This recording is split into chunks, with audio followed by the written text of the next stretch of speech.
Minbarda britaniyalik qiz chiqib, o'zbek tilida chiroyli nutq so'zladi. Tinglaganingiz uchun rahmat.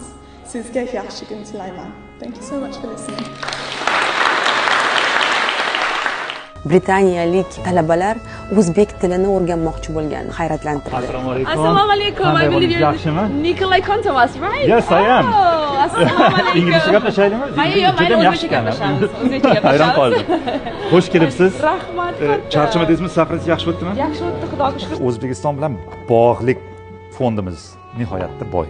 O'zbekistonning tarixi va madaniyati ham boy bo'lgani uchun bu tabiiy. Xudo xohlasa, kelajakda O'zbekistonning shoni shuhrati yana ko'proq bilinadi. Mening eng katta orzuyim shu.